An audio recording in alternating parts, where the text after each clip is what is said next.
to the Feedback That Works webinar, which will be presented by Lynn Cooper of the Center for Creative Leadership. My name is Tracy Dobbins. I'm an event manager at the Center for Creative Leadership, also known as CCL, and I will also serve as the host for today's webinar. CCL is recognized as the top provider of leadership development worldwide. We accelerate strategies and business results by unlocking individual and organizational leadership potential through an array of programs, products, and other services. We hope you enjoy today's session and find it a valuable leadership development tool for you and your organization. Today's program will last 60 minutes. But before I turn the session over to Lynn, I'd like to go over just a few items with our live audience on how to communicate with us during the webinar.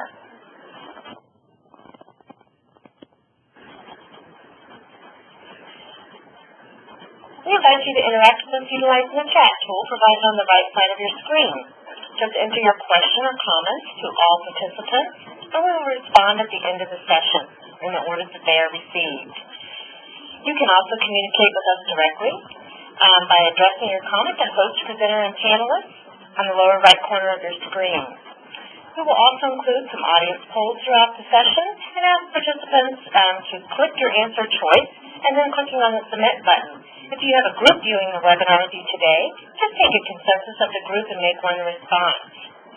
You can also make it full screen by clicking on the View tab at the top of your screen and selecting Full Screen. In your confirmation email, you received a link to course materials, and we hope you have printed these out. Materials included information about our presenter, several resources on feedback, and a copy of the presentation. Now I'd like to introduce Lynn Cooper. Lynn brings more than 20 years of experience in leadership positions from a variety of organizations.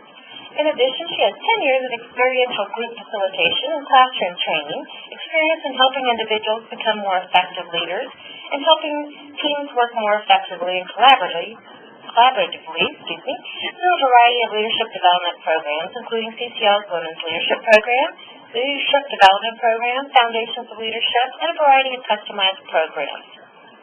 Welcome to the Center webinar, Lynn. I'm glad to have you today. Thank you, Tracy, and good afternoon, everyone. I should also say good morning and good evening, depending on where you're calling from around the globe. I'm delighted to be with you this afternoon. So we're going to begin with thinking about what we mean by feedback. We get a lot of comments in our CCL classrooms about this model that we're going to share with you this afternoon and how simple and yet effective it can be.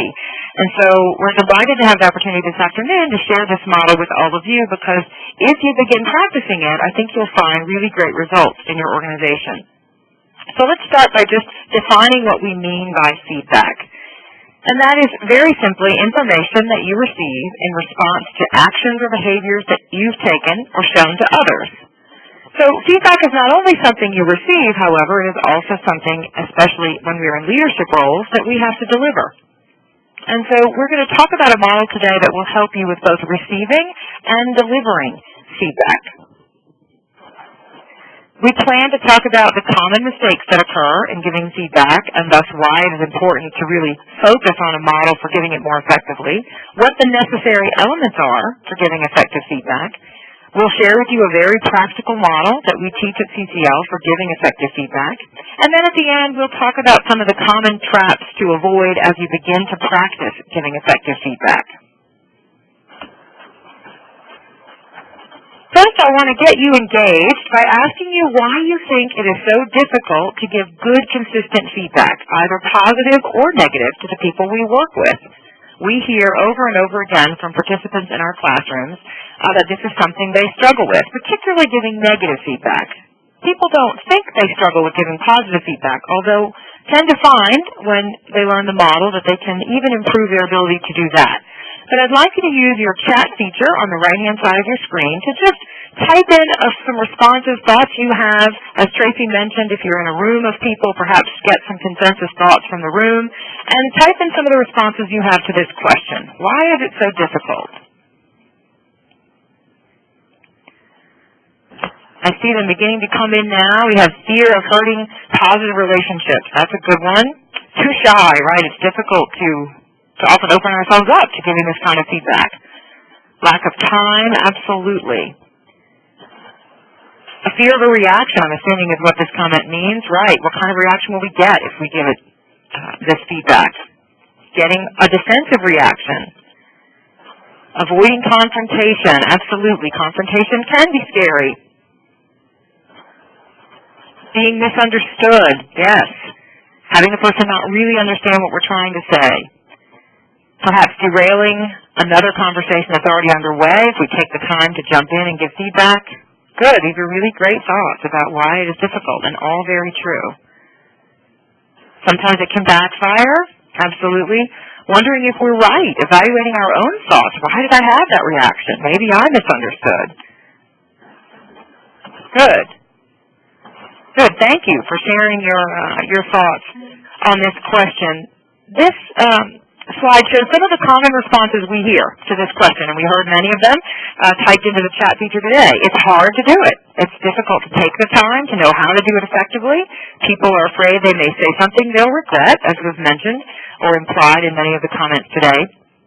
People can get emotional when they hear things they don't like, and that can lead to an uncomfortable situation or a confrontation, and not many of us really enjoy confrontations like that. And it might jeopardize our working relationships. Absolutely. We need to work with people to get our work done. And so we don't want to jeopardize their relationships. We want to make sure they stay intact. Although what really happens if we're avoiding giving feedback to a behavior that we have a reaction to or that bothers us is it can still jeopardize our relationships. It's just we're not dealing with it if we don't give the feedback. But these and the ones you listed today that are not listed on this slide are very common reactions to that question. Why is it so hard to do this? Which is why we spend time teaching this model in our classrooms. You are not alone. And the reason we find it difficult is often due to some of these common mistakes that people make when giving feedback. So let's just make sure everybody feels validated that's on this webinar and knows that everybody makes mistakes in giving feedback, and that is why we fear it and often avoid it.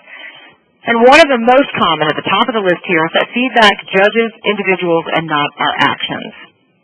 It tends to be given with labeling words or judgmental words that people then take personally, and it lends itself to defensiveness, like saying to someone, "You're too abrasive," or "You're not a team player." And those are judgment-laden phrases and words that would, of course, get you a potentially defensive reaction. Often feedback is too vague. You might hear good feedback or negative feedback that's pretty vague, leaving a team meeting perhaps and having your boss say, "You did a great job." Well, that may sound good at the moment. You always want to hear your boss tell you that. But do you really know what you did that was so great?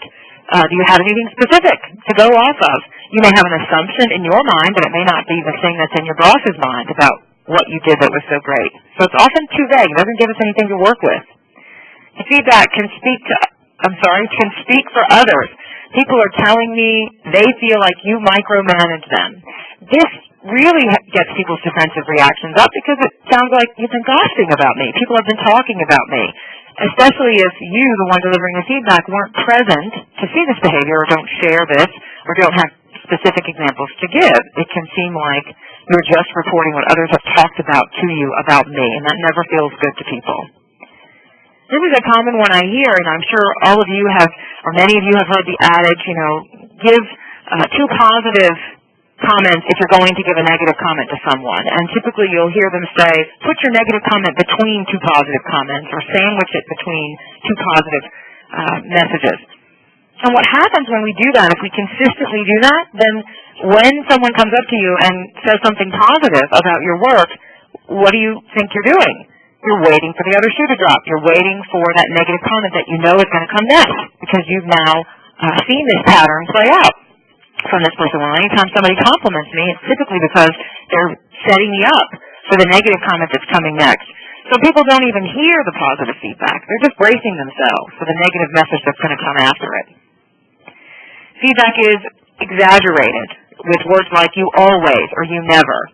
And that's often because we either don't take the time or don't feel comfortable saying things in the moment or when the situation happens or shortly thereafter. We save it up, and so to us, this is a repeated example of a particular behavior by the time we're ready to share it. And so it seems rational in our minds to say, you always do this, or you never do this if it's something that's not happening, that you think should be happening. But rarely do people always do the same thing. And if someone hears that, they're going to say, no, I don't always do that, and immediately go to the defensive reaction. Even more common mistakes. The feedback psychoanalyzes the motives behind the behavior. I know why you did that. You're just jealous of me or jealous of my promotion. Or you wish you'd been assigned the project that I was just assigned. And that is, of course, going to also engender a defensive response or someone to argue with you or invoke a confrontation, because that may not at all be what the intention was or the motive behind the behavior. It's an assumption you're making. The feedback can go on too long, and then people shut down. They stop listening, especially if it's critical feedback. The feedback can contain an implied threat. Do you want to be successful in this organization? Well, most people don't show up at work hoping to sabotage their career. Most people do show up at work wanting to be successful, wanting to do a good job. And so that implies, that kind of a statement implies that you're threatening their ability to be successful. The feedback uses inappropriate humor. I think this is a big one. People tend to use sarcastic humor, and it's often a deflection tool. It's a way that we kind of make light of a situation that's serious. So there's always a little bit of truth, right, in every joke when you hear it made. And so something like this, if someone shows up late to a meeting and you say, good afternoon, when it's 10 minutes into a morning meeting, it's very clear that you're bothered by the fact the person showed up late, and you're making some assumptions in that sarcastic statement related to why they showed up late, but there may not be a good reason for it. And so it puts the person in a humiliating or embarrassing position when you don't really know the cause or reason for why they were late. The feedback is given as a question, not a statement. So it doesn't sound like there's as much seriousness to it or it needs to be given too much attention. Do you think you could pay closer attention during the next meeting? That's if it's genuinely a question, because really you want them to pay closer attention. Or it could be said in this questioning manner with sarcasm behind it. Do you think you could pay closer attention during our next meeting, when clearly what you're asking them to do is pay closer attention? There was some behavior they were showing you that said to you they're not paying attention, but they don't even know what that behavior might have been. So now I want to just see how many of us are in this boat on this webinar, and how many of you can relate to any of the mistakes that I just shared with you. If you can, to the right side of your screen, you should see a green check mark, a box where you can click the green check mark, and a box where you can click a red X. So if you agree, yes, you can relate to some of these mistakes, click the check mark. If no, you haven't been victim to any of these mistakes, you haven't fallen prey to these or done any of these, you can click the red X to say no. So if you'll do that now, we'll all be able to see how many of us are in the same boat as a lot of the people we work with who helped us generate that list. And if you click on the little graph right above the chat, it'll show you the totals. Right now it looks like it's unanimous. Yeah, I'm seeing that too. So far, of the nearly 100 sites on the call, we've got 70 all saying yes, not one no. Well, it's good to know we're not alone. We can all feel validated and that we've all done this, myself included, and made these mistakes, which is why we're doing this today. We know that this happens, and yet feedback is such a critical component to effective leadership that we want to be able to give you a simple model that when practiced can help you do it better. Okay, well, thank you so much for participating and sharing your responses there. We're going to move on to the next portion of our presentation. And in this, we're going to start looking at not what we do wrong when we do feedback, but we're going to begin looking at what it might look like if we were doing it right. And so to do that, I'm going to ask you to look at a series of images that I'll go through on the screen. And as you look at the images, I want you to jot down on whatever paper you have in front of you some thoughts about what kind of feedback you think is being given in those situations. So in the scenario that you'll see in the image, what do you think is happening in that situation? What kind of feedback is being given? Try to be specific and just make some notes as we go through them. And then I'll ask you at the end to share some of your thoughts in the chat feature.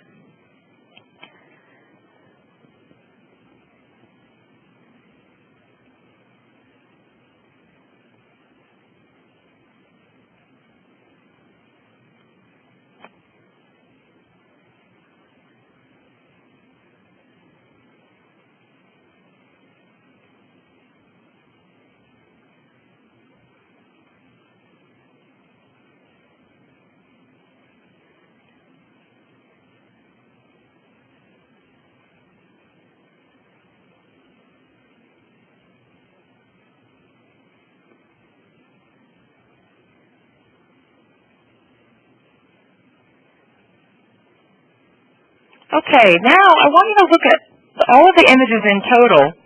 And as you look at these, what are some of the common themes that you might see across these situations of the type of feedback you imagine is being given? Are there any common threads that you see in these series of images? And if so, please type your responses in the chat feature. I'm getting some now. I see encouragement, direction, something related to teamwork, coaching, instruction is being given, strategic guidance. Right. Good. Yeah, because a lot of them are coaching scenarios. But what's specifically going on in these coaching scenarios? Supportive, strategic, positive reinforcement, advice, constructive feedback. Right. Clarity. Oh, I like that word. Teaching. Good, good. Cooperation. Motivating people. Absolutely. Improvement. Nice. I like that word in particular. Mentoring, that's another nice word, and coaching. Yeah, action learning. Right. Good. Being direct, that I like. That's a good word to tease out here. Constructive, correction, good. Absolutely, you're getting the idea. And these pictures are not to insinuate that all feedback should be positive and should, inspire, although all feedback should provide a learning opportunity, certainly if it's going to be done effectively. The common threads that we see are really that specific information is being given to change behavior or build skills. When you're teaching a child to ride a bike, you need to be very specific and technical about what they need to do to be successful riding a bike, and that's all. I can remember teaching my own children how to ride a bike without training wheels, that momentous occasion when they, finally got it, and cheers that went up when they didn't fall over. And it had to be I had to break down something that I already knew, something that was unconscious. We call it being unconsciously competent. My husband and I were both very capable of riding a bike, and it's hard to break it back down to the point when you don't know how to do it and help the child understand, here's specifically what you need to do differently. The intention is to help people improve behavior or learn a new skill. This is really important as a common thread in giving effective feedback. We need to always have the intention to improve people's behavior as opposed to cause harm or hurt or get back at someone or use it in any retaliatory way. If our intention is pure, then the feedback should be, especially if we follow the model we're going to share with you, well received. And that pure intention needs to be to help improve their behavior or improve their ability to be successful and help them maybe learn a new skill or a new way to approach something. If there's a bond of trust between the people, in these photos, we can assume a bond of trust based on the scenarios we showed and the relationships that are implied in the photographs.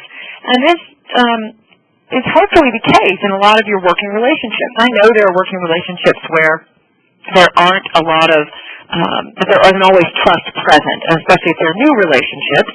And even sometimes there may not be new relationships, but there are reasons why there isn't trust. But if the trust isn't present, it's going to cause difficulty for the people receiving feedback from you because there may be an implied agenda behind the feedback, that they assume an implied agenda behind the feedback. And so trust is a pretty important component, and you want to therefore have as many trusting working relationships with the people that you need to give feedback to as possible. Another common thread in these photographs is the consequences of the behavior are shared. In most coaching situations, you're giving people the consequences of, okay, when you did this in this particular scenario in the game or in practice, this was the consequence. It left this man open on the basketball court and allowed for them to get the ball to them. Whatever the consequence is, it's being shared here because it's necessary to up their game to improve their performance. And that is another key component to giving effective feedback. You want people to understand, and what's the so what of that? Why does it matter if I improve this behavior or do this differently? So before we get into the specifics of the model, I want to just spend a moment breaking down how we think about behavior and why feedback can be so important in adjusting people's behavior, mainly improving people's behavior in the workplace.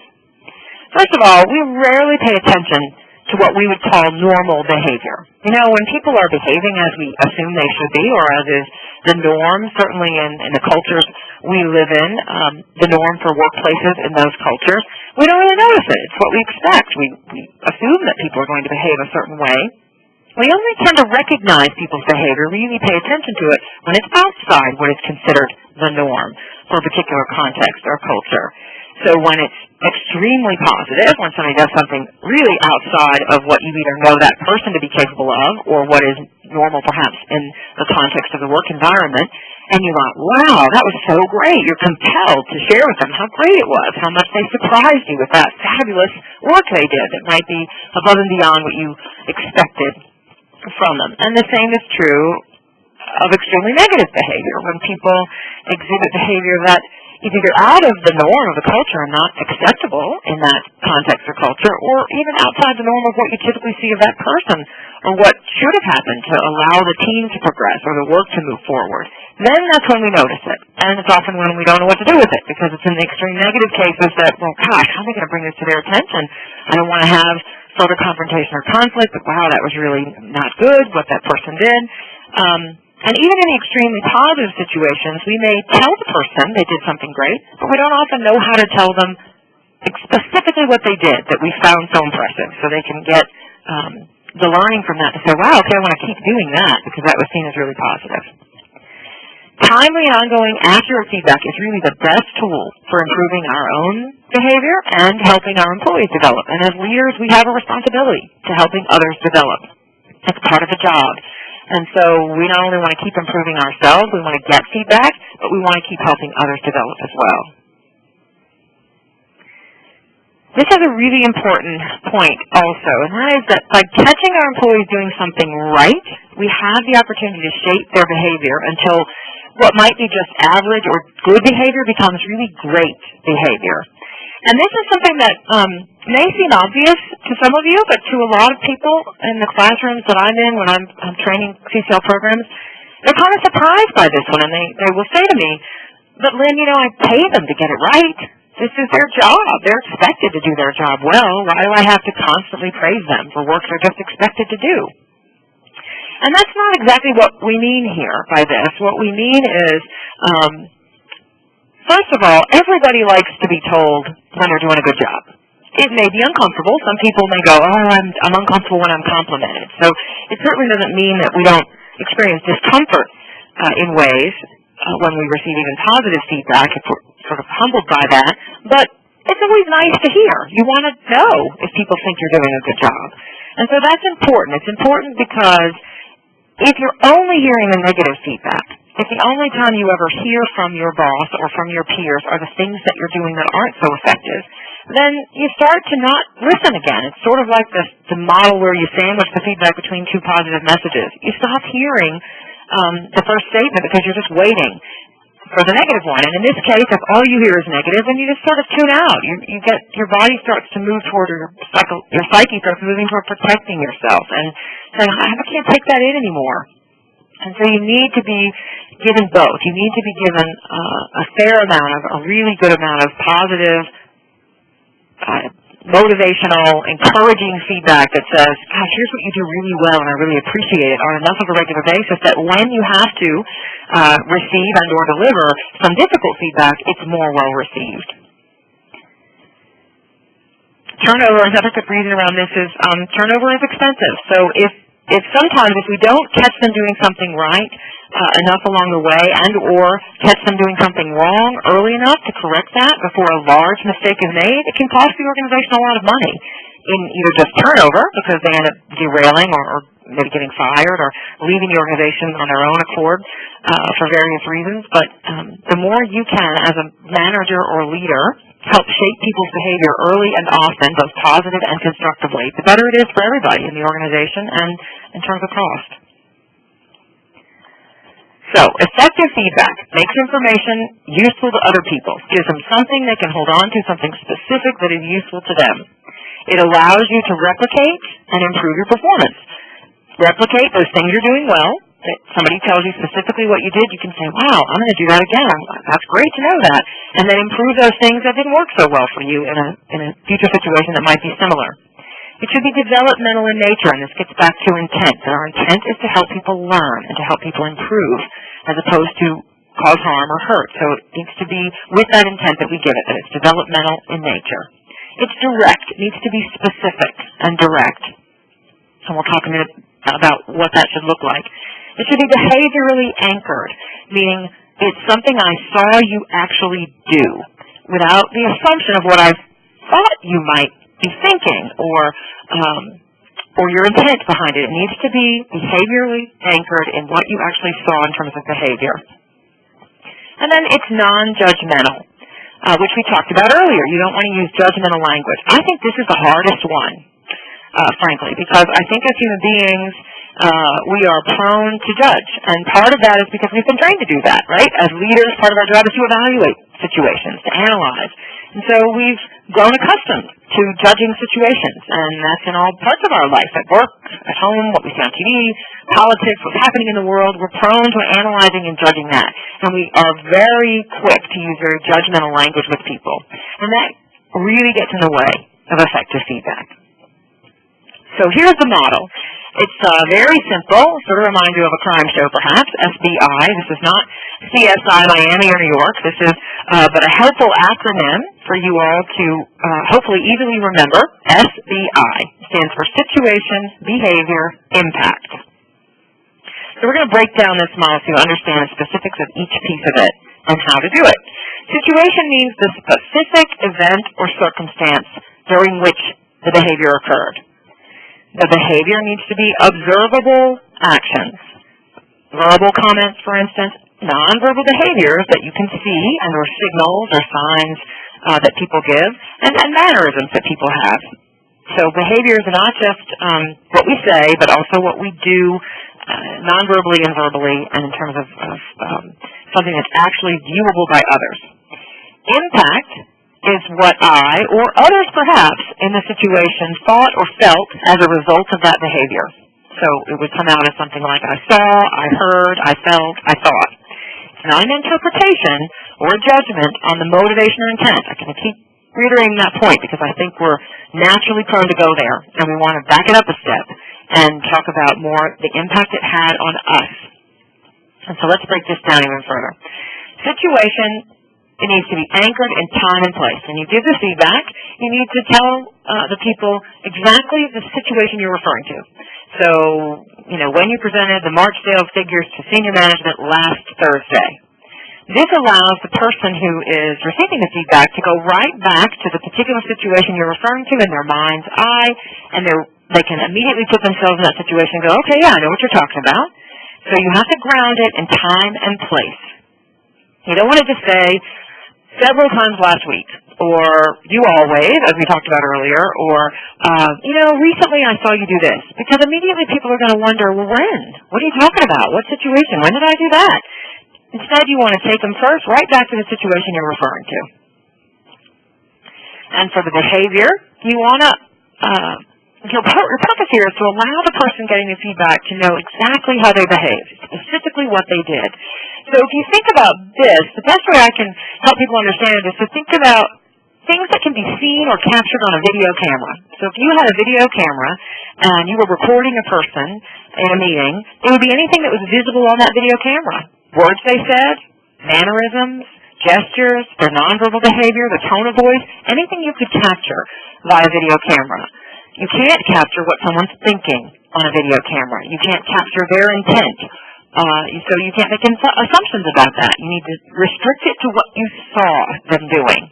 So in this particular example, you spoke clearly and concisely, you provided details when making your point, and you answered questions directly. And that gives the person something very specific that they did, in this case that they did well. And they can go, oh, great, well, I appreciate hearing that. And then the impact, again, the thoughts, feelings, or actions we have as a result of the person's behavior. Those can be emotional reactions. It could be on the task itself, so by behaving this way, here's how it affected the work we were doing, or on the group at large.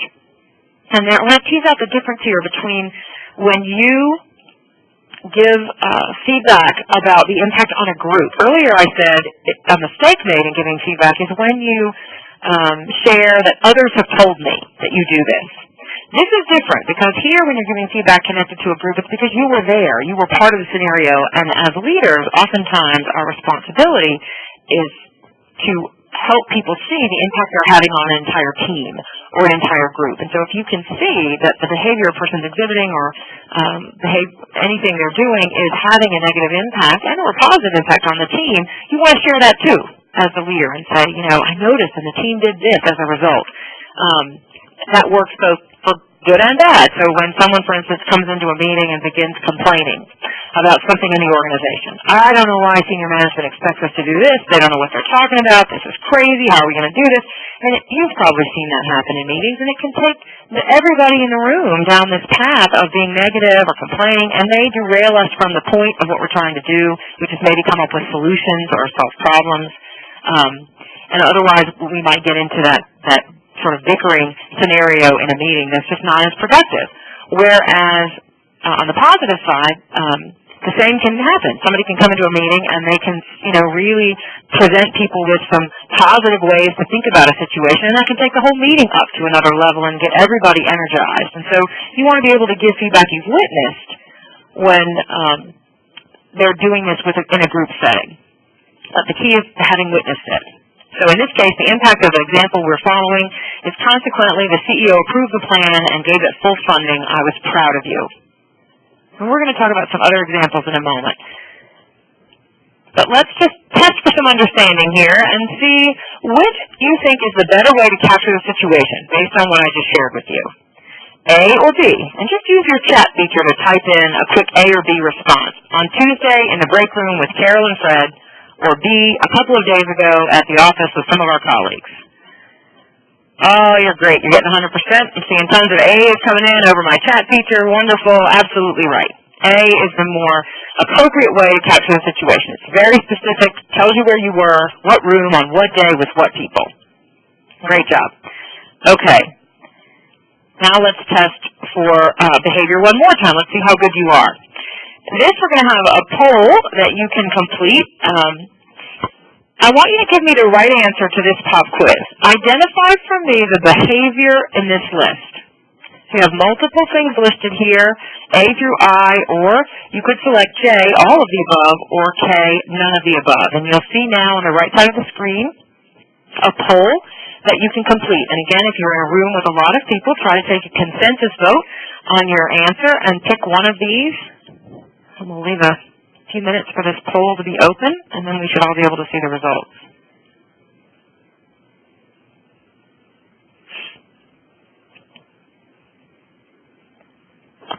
Takes a minute just to read the list, I realize. Yes, it is a lengthy list. Make your choice, and then click on the submit button.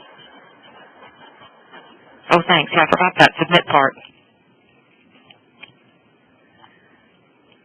And once Tracy closes the poll, we'll be able to see the results tabulated on the screen. This can be difficult, so take a moment, read these. Think about which one is the behavior. It's starting to come in now. Okay. Looks like we still have several that are still in process. I know there were a lot of large groups today. Yeah, I can imagine the debates going on in the large group rooms. I wish I could be a fly on the wall.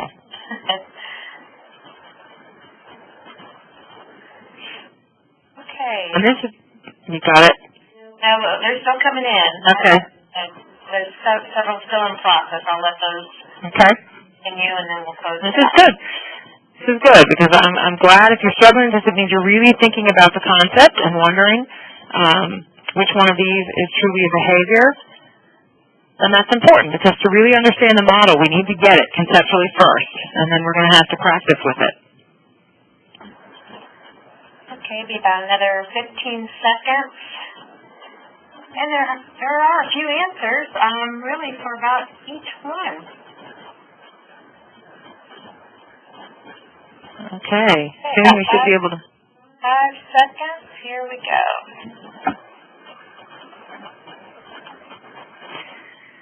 Okay, yeah, we've got a few respondents in each of the items here. And the most respondents, it looks like, are K, none of the above. And you guys are correct. None of these are actual behaviors. And this is tricky because some of them may seem to us like behaviors because, to my earlier point, that we are so prone as human beings to labeling behavior with judgmental words, that's what most of these are. So by saying someone is arrogant, that's not really telling us the behavior we saw. It's making an assumption that someone is being arrogant or making a judgment that someone's being arrogant based on perhaps behaviors we did see, but this word isn't behaviorally based. It is an assumption or a judgment. It's a label for behavior we saw. We might have seen a behavior like someone rolling their eyes, might have been the behavior we saw, and we thought that was arrogant. Or it might have been someone who walked by us in the hall without speaking to us, and we labeled that arrogant. But the behavior is actually the eye rolling or the walking past us. It is not the word arrogant. And the same for really all of these, very aggressive. Maybe a word we'd use to describe someone's behavior, but the behavior instead might be, you raised your voice, you pointed at me, you got in my personal space, you slammed your hand on the desk. Those are behaviors we might see that might tell us someone is being very aggressive.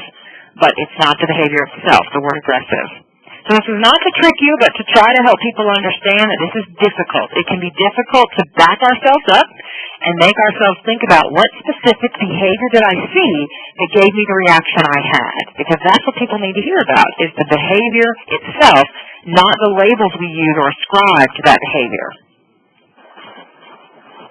So thank you for playing. Now let's move on. One last thing to test the understanding on behavior, because really behavior and impact are the trickiest parts of this model. It's quite simple to capture the specific situation.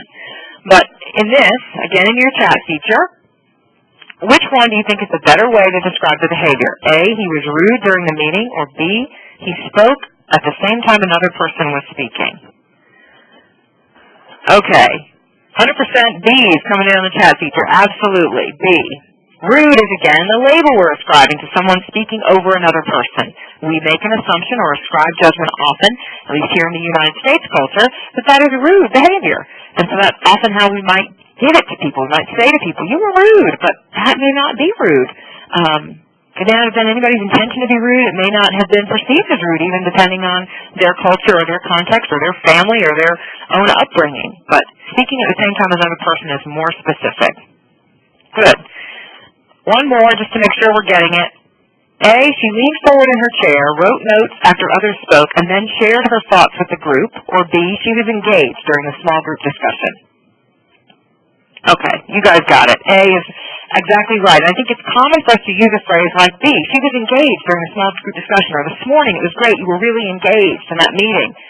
And yet, while that sounds good, and it may be true, I may have felt engaged, and I like knowing that you noticed I was engaged, what I really need to know is what helped other people see that I was engaged, so that if the antithesis were given, I would know what to do to exhibit the other behavior. I would know what it looks like to people when I'm engaged. Good, okay. Moving on to the impact. This is, again, where we're sharing our thoughts and actions related to the feedback we saw, or the behavior we saw. So A, I thought you were arrogant in Tuesday's meeting. Or B, when you told me in Tuesday's meeting that my concerns about our product deadlines were overblown, I felt belittled. B, excellent, you're getting it. B, absolutely. I thought you were arrogant is kind of a tricky one because it uses the phrase I thought. Here is what I thought. The impact of you behaving this way made me think you were arrogant. But that's a slippery slope you don't want to go down because you're again saying, I thought this, and it's a judgment-laden or evaluative phrase that is going to give people probably a defensive reaction. Whereas in the second example, when you told me in Tuesday's meeting my concerns about our product deadlines were overblown, I felt belittled. Because that's hard to deny. It's hard for people to get defensive about that. They can maybe start talking about their intention not being to belittle you, but they can't tell you should or shouldn't have felt a certain way. It was how they reacted or how a person felt based on your behavior. Good, good. So, putting it all together, here is what it would look like if we were giving effective feedback in a given scenario. Jim was becoming increasingly irritated with Alice during their meeting. Alice frequently shook her foot, shifted in her seat numerous times, tapped her pen on the table repeatedly, and nodded her head at people as they passed by her cubicle while he was talking. So, if Jim was going to give Alice feedback, an appropriate way to do it would be to say, Alice, during our meeting in your cubicle yesterday, I noticed that you looked at your watch several times, you tapped your pencil loudly on the table, and shifted from side to side in your seat. You nodded to everybody who passed by while I was talking. The impact, I felt dismissed. if she wasn't paying attention. I felt unheard. There are lots of words you could use. This is tricky. The impact piece is tricky because you don't want to say, I felt you were. I felt you weren't paying attention. Because maybe she could hear everything you said. She's just a good multitasker. You want to say how it impacted you. By not receiving what appeared to be her full attention in that situation, it made Jim feel a certain way and could potentially hinder their relationship. I felt dismissed, or it could be unheard. Another example in this way to think about how to put it all together is you don't always have to give it in this manner. So I don't want you to think you're going to leave this webinar and go into your workplaces and say to each other, okay, the situation is this, and this was your behavior, and here was the impact. It's going to be more conversational than that. You may have to, in your mind, break it down that way to get accustomed to giving feedback in this method, but it's going to be received conversationally. It doesn't even always have to be in this particular order as long as all the elements are present. So, for instance, it might sound like, David, I noticed during this morning's presentation that when you were sharing the specifics on a community partnership project, you looked above everyone's head. I felt uncomfortable as if you were lecturing to us. I also noticed that others were shifting in their seats and looking away from you. This is an example that does follow this order, SBI, but it's basically saying, when you didn't look at any of us, I felt like you were lecturing to us, that you weren't engaged in a conversation with us, is another way to say it. That I didn't feel connected to you, and others I noticed were uncomfortable, shifting in their seats or giving the behavior that they exhibited. Another might be, Carmen, when you speak calmly and repeat what you understood me to have said, as you did in yesterday afternoon's project meeting, I relaxed and was able to hear your point of view. As a result, we made great progress. That was actually behavior first and situation second. When you spoke calmly and repeated what you understood me to have said, that's the behavior they saw. As you did in yesterday's project review meeting, I relaxed and was able to hear your point of view. Or you could start with the impact. Rachel, I'm feeling frustrated right now because you have spoken over me several times. I'm having trouble getting my point across and don't feel heard. This is impact and then the situation right now in whatever dialogue you're having. And the behavior is you've spoken over me several times. I'm having trouble getting my point across and don't feel heard. And that's a different way to do it, but in the moment, helping somebody see, wow, stop interrupting me, but in a way that helps them understand the consequences of doing it. You're making a colleague feel unheard. So we want to give time for Q&A at the end, but before we do that, I want you to practice right now with crafting your own SBI, your own situation, behavior, impact. And I'm going to ask some of you who might be willing to share those on the chat feature. You don't have to use names. You can protect the innocent by not using names if you're going to put it into the chat feature. But you have a job aid if you printed it out that we sent you in the course materials. And on the front side of that job aid, which you can, keep with you at work, it re-explains the situation behavior feedback and gives the examples that I just went over. But then on the back side, or the second page, there are some blank lines for situation, behavior, impact. You can use that job aid to craft your SBI, or you can write it on a piece of paper. But right now, I'd like you to take a moment to try to think about a situation, either positively or negatively, where you could give feedback to someone and write it in this format. You could choose to give feedback to me. You could use me as your example in this webinar, and you could address your SBI to me. Take a few moments right now to just try writing an SBI. I think writing it down is a great practice to get into until you get comfortable with the model, because it helps you stop and think about the language. And language here is key. The choice of what you say is really key to avoiding those judgmental situations and therefore a confrontation or defensive reaction. As you craft it, if you're willing to, if anybody in the room you're in or you yourself are willing to share it with us, please type it into your chat feature so we can see it, and we'll talk a little bit about it. Or if you have a question about one, if you're not sure if this is an appropriate SBI the way you've written it, put it in there and we'll play with it. So I'm going to give you a few minutes to do that.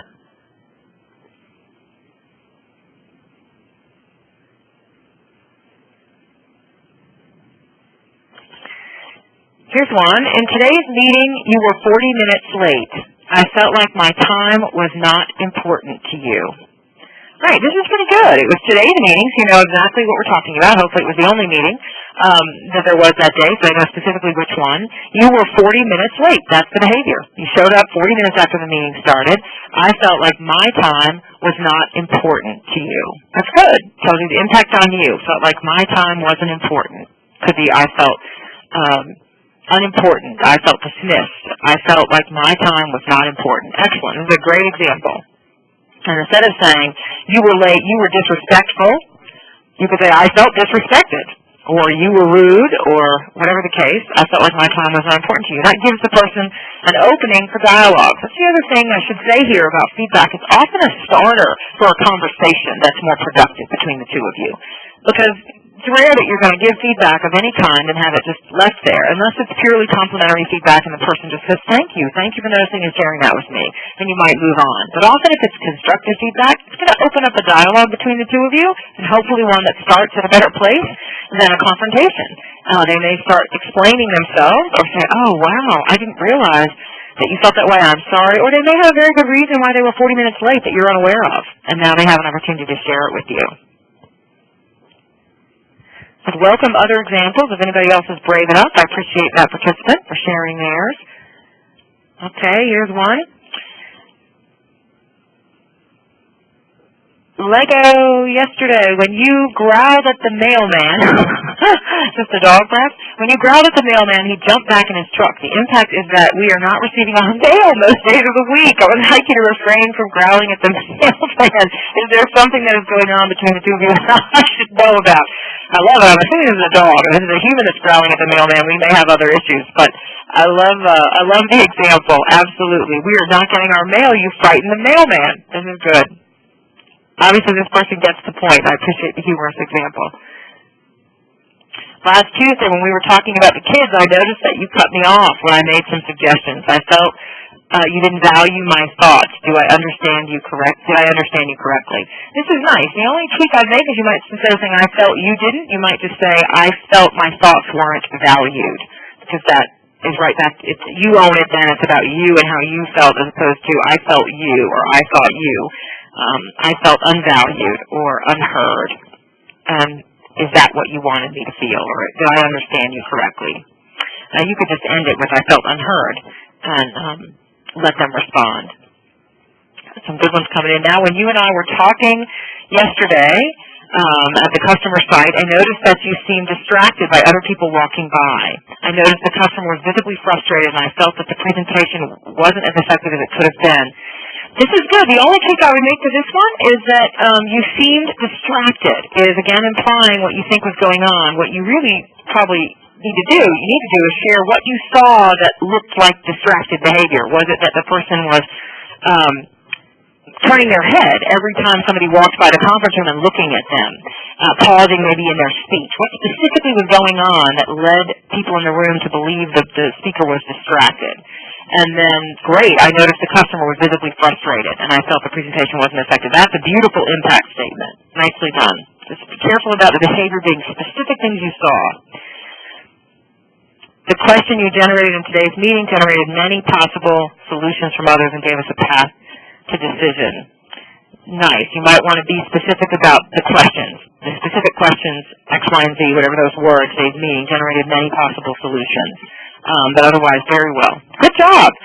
Well, thank you all for sharing those examples, and keep practicing. You've got the job aid to do that. My homework for you is to practice doing this. You will find the more people that you begin doing this with, the more you might see the behavior catch on in your organization. So I anoint you all SBI ambassadors. Go forward and begin delivering feedback in this way, positive feedback as well as constructive feedback. You'll find people really responding differently to you as you do it. And one more rule of thumb I want to leave you with before we take questions, and that is that the 80-20 rule in giving feedback. When giving feedback, it is important to spend 80% of your time giving positive, specific positive feedback. So catching people doing their things right. People show up to work every day, for the most part, wanting to do a good job. There are those in the world who don't share that feeling, but the majority of the people we work with really want to come and do the best they can. And so you need to catch them doing things right, specifically sharing with them the things they're doing right. And if in your relationships with people you work with you're doing that 80% of the time, then the 20% of the time that you need to give them really critical or constructive feedback, they're going to be more open to receiving it. They're going to realize, wow, I need to listen because she really values my contributions and what I bring to the team and what I bring to this organization. And so if she's got something to help me improve, I need to pay attention. There's a trust established. They feel validated through their work. And so spend time giving them really positive feedback on a regular basis, specific feedback, not connected to anything negative, just because you want to show them that you see the good work they're doing. And then the negative feedback will not be so difficult. Okay, so now we're going to open it up to questions in a minute. I want to just quickly go over some common traps just to guard you against these. You have these slides, so you can look at these more thoroughly, but if you back out of the feedback, your message could be lost. So things like, you interrupted me, which frustrated me, but the more I think about it, it was really crazy and hectic at the time. I'm sure you were just stressed. If you give them an out, right, and you back out of the feedback, your message won't be heard. You want to just give it and end the story there.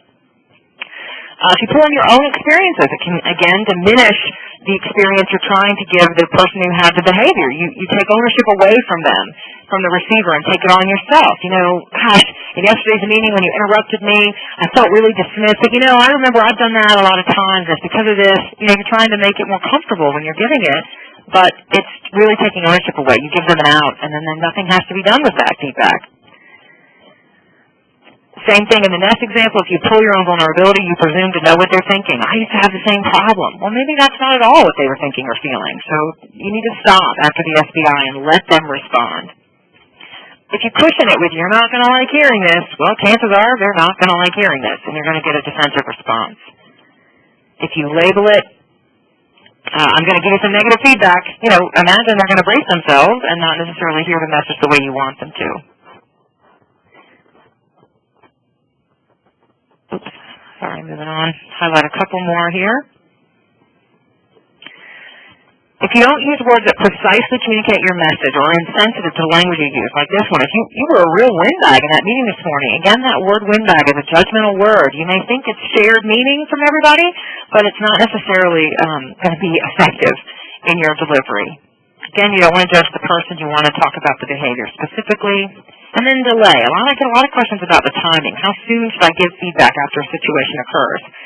And I say, if it's not appropriate in the moment, which some of you shared in the earlier responses, that sometimes there's not time in the moment or it would derail the conversation in the meeting, then you need to use your judgment about that. But after the meeting, perhaps you go into the person's office and say, hey, you know, during the meeting when you did this is what I thought or felt.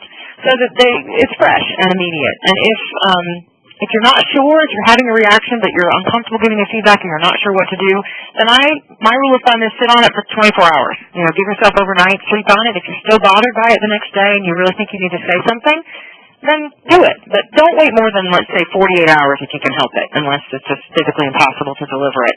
Because it's too old news then and people start to wonder why you held on to it for so long. Why didn't you tell me this? You've been harboring this for this amount of time. Okay. So, your questions. Tracy, I'll toss it over to you to tell me what questions you want me to answer. Great, Lynn. Got several questions that have started to come in here. Let's see. The first one I want to ask came from Linda. What's the best way for a manager to provide feedback to an employee regarding behavior observed by coworkers but not the supervisor, and the problem needs to be addressed? It's a classic one. Thank you, Linda. This is common, and I get this question a lot.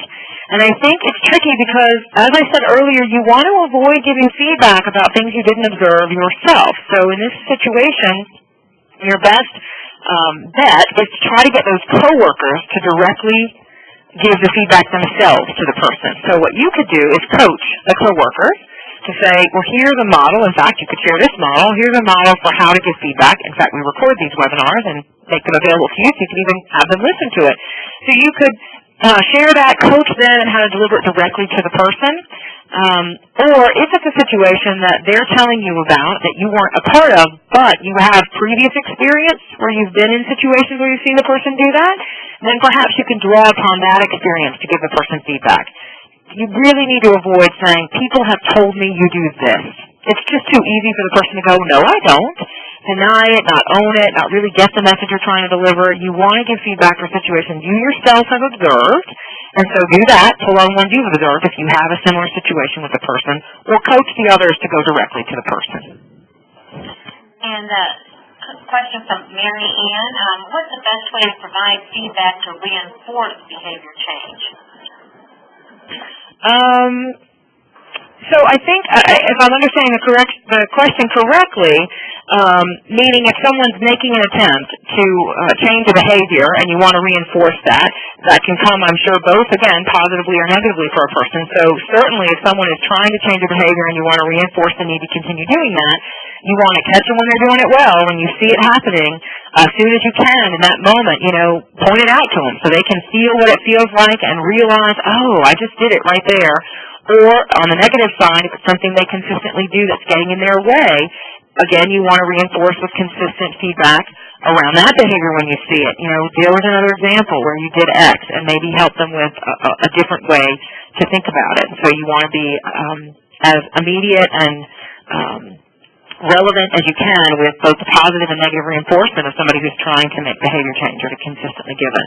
You're going to have to use your own judgment, because sometimes we can sound like broken records, right, or we can sound petty around certain behaviors, so you want to maybe pick your situations well for when you're seeing it, but I think you just need to consistently keep having conversations with the person, and don't forget to catching them when they do it well, or when they might have made progress in their behavior. Even small things that may seem small to you or them, point it out, because that encouragement can help people.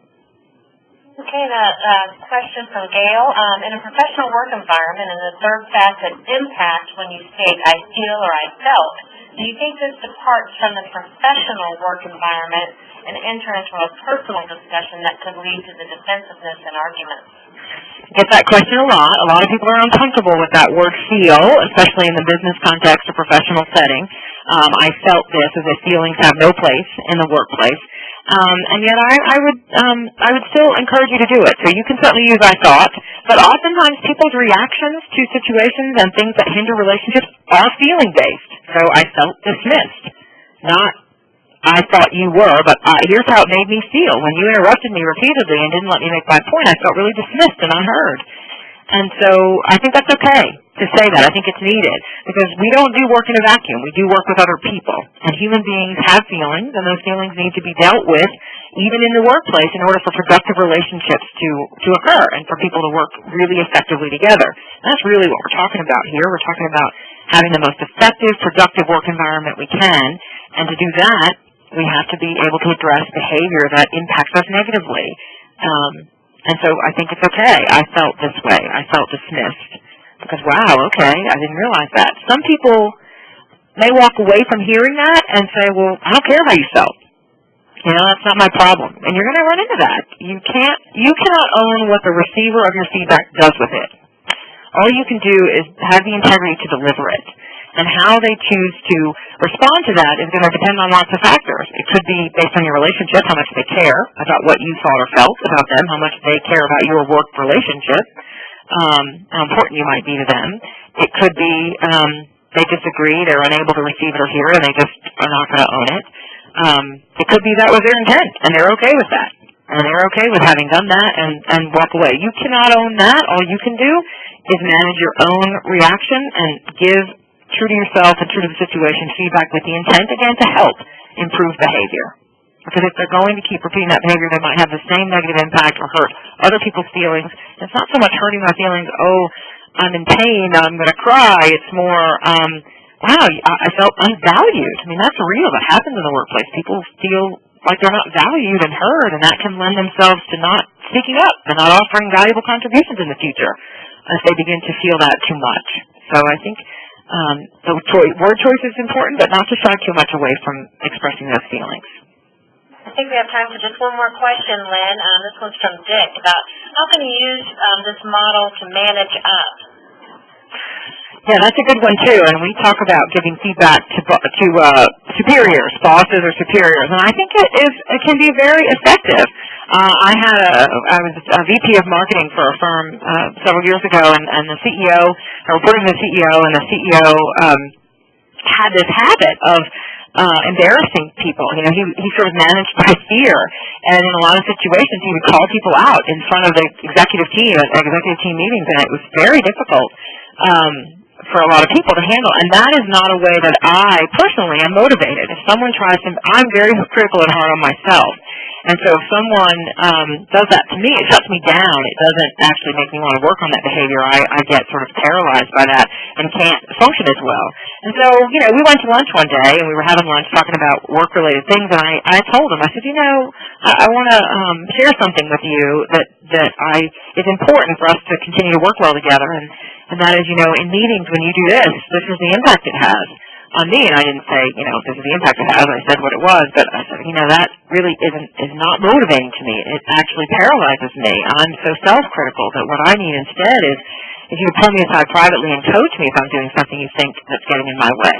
And so we had a really good dialogue about that. And, you know, he explained why he sort of manages the way he manages, and we talked about some ways we can work together more effectively. So I think it is necessary and important. It's obviously sometimes harder to do. And so if you use this model, though, I think it can often be more effective. Instead of saying it's the way we might traditionally have or use judgment-laden language, which can get you in trouble with your boss, to use this kind of language can actually probably open some doors and conversations that you haven't had before. Lynn, thank you so much for contributing to the Center's Leading Effectively webinar series. It certainly was an engaged audience, and I know they learned many tips to help them put your giving feedback into action. And we'll stay online for just a few more minutes, so if you have any additional questions for Lynn, feel free to send them into the chat. And we ask that you please complete the evaluation that we have pushed out to you. We value your feedback and look forward to receiving that. We do have about 70-plus webinars available on demand, as well as our 1 to 2 live webinars that we have each month. So we'll hope you will visit us again at www.ccl.org/webinars for that additional information. Again, thank you for joining us for today's session. We appreciate your feedback, and we look forward to your attendance at a future webinar. Thank you.